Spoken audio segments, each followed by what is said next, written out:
Praise the lord. ప్రియమైన సహోదరులందరికీ mirror of Christ తరపు నుంచి శుభాలు.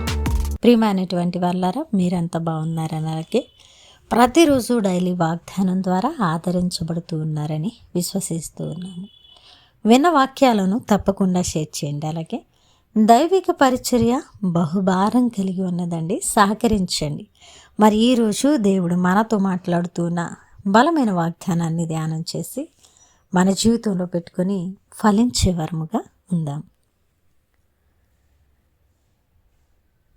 యెషయా గ్రంథము 40వ అధ్యాయము 31వ వచనము. యెహోవా కొరకు ఎదురు చూచువారు నూతన బలము పొందుదురు.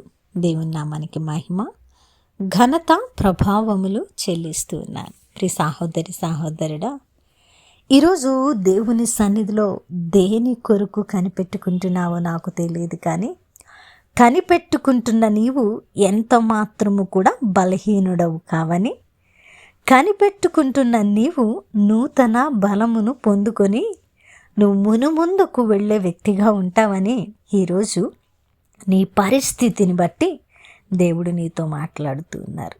అయితే నువ్వు దేవుని సన్నిధిలో కనిపెడుతూ నీ ప్రార్థనలకు జవాబులు రాలేదని, నీ పరిస్థితులు ఆశాజనకంగా లేవని, నువ్వు అనేకమైనటువంటి కష్ట నష్టాలలో నడుస్తూ ఉన్నానని దిగులు చెందవద్దు. ఎందుకంటే ఆయన మీద ఆధారపడి, ఆయన మీద ఆనుకొని, ఆయన కొరకు ఎదురు చూస్తే నువ్వెంత మాత్రము కూడా సిగ్గుపరచబడవు, తృణీకరించబడవు కూడా.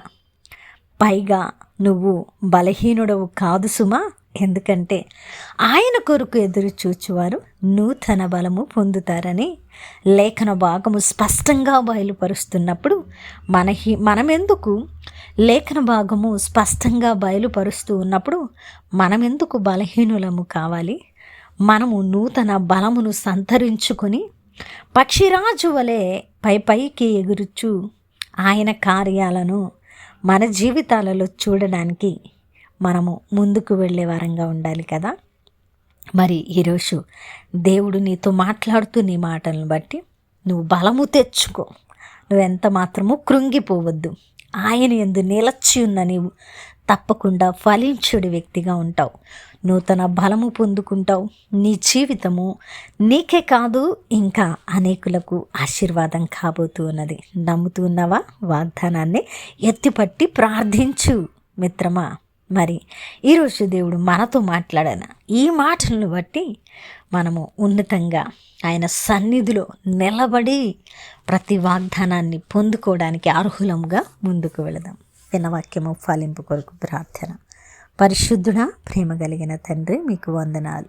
ఇదిగో నాయనా, అద్భుతమైన వాక్కు చేత మాతో మాట్లాడి మాకు బలమును ధరింపజేసినందుకు వందనాలు తండ్రి. ఎవరైతే ఈ మాటలు నమ్మారో వారికి బలమును అనుగ్రహించుమని, వారి పరిస్థితులను కట్టమని, వారిని ఆశీర్వదించి అనేకులకు మాదిరిగా నిర్మించమని, చేసిన ప్రార్థనకు దీవెన జవాబులు అనుగ్రహించి ఉన్నారని నమ్ముతూ ఈ ప్రార్థన నజరేయుడైన యేసుక్రీస్తు నామమున సమర్పించి అడిగి వేడుకుంటున్నాము తండ్రి, ఆమేన్.